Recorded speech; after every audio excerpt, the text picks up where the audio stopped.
You would definitely think that the port fast warning we get on a switch when we enable it would be enough of a warning, but every day people run stop signs. If you're not reading the sign, it's not going to do you much good.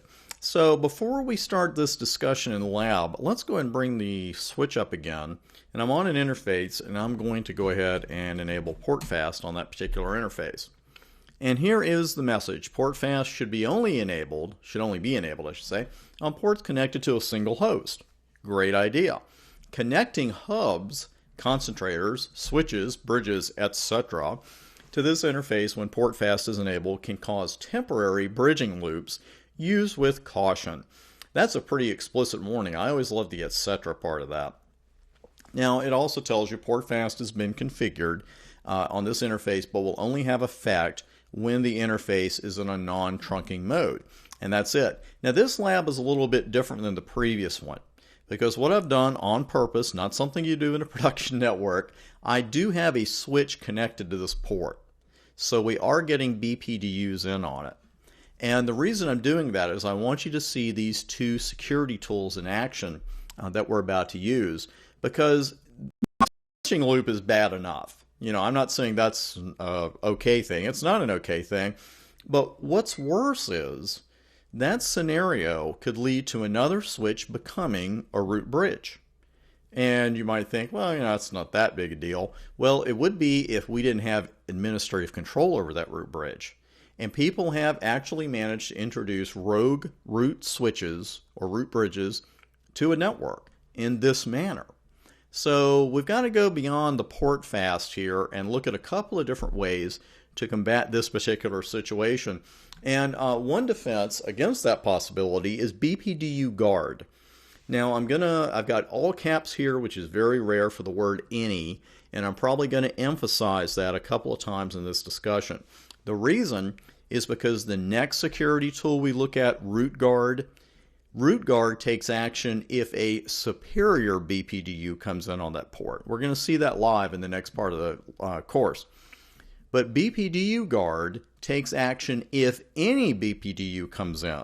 Because what you're seeing when you configure this is there is no way in the world that a BPDU should ever come in on this port. And of course we know that, a end user device is not going to send a BPDU to the port, but another switch would. So what's going to happen is that port is mode, ERR disabled. We're going to see that live in just a moment. A couple of things to watch out for here. BPDU Guard, you do need to have PortFast running on the port.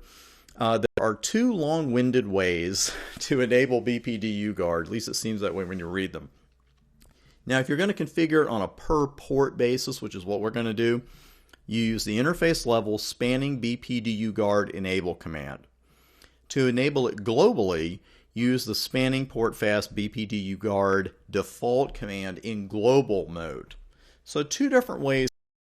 And we're going to go ahead and run it on this particular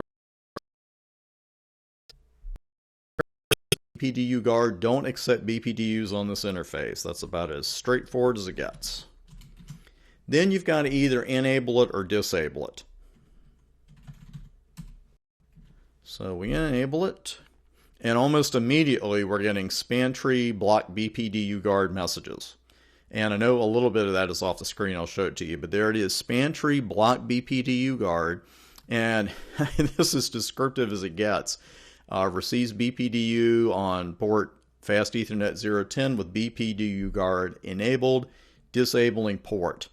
That is about as descriptive as it's ever going to get. Now you'll notice that we do get another message, error disabled, BPDU Guard error detected. We're going to put that interface into error disable state. Then the line protocol goes down as a result of that, and then as a result of all of this, the interface goes down, not administratively down, just down.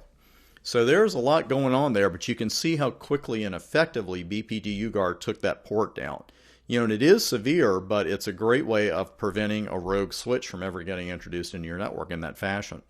Now let me move that up just a tad. And now let's run show interface fast 010. And this is where you will see error disabled. You're going to see it when you run show interface. The interface is physically down. And it's logically down because it is disabled because of default. We have to administratively shut and then reopen that interface after we take care of the issue. Because if we don't take care of the issue, do you think it's just going to repeat itself? Let's go ahead and find out. That's what a lab is for. So I'm going to shut the interface, and then I'm going to reopen it. And let's see what happens. You can see immediately, another BPDU guard comes in, bang, I'm shutting you right back down, forget it, and I'm going to disable you. So that's the way it goes. So what we'll do in this particular lab, let me go ahead and up arrow here. To remove BPDU guard, you could just put the word no in front of this, but no spanning BPDU guard enable. But I'll just type disable here. And that is not going to finish it, though. We still have to reopen the interface. Shut it down and reopen it. I always give it a few seconds there. You don't have to if you don't want to. Like 1 second is enough. But this time, let's see if it comes up and stays up. Line protocol, change state to up. Of course, what do we do after we get a line protocol to come up, everybody? What do we always do? Stick around for a minute or so and make sure it stays that way. And right here, I can tell you that it is going to stay that way. But right here, you're back in business.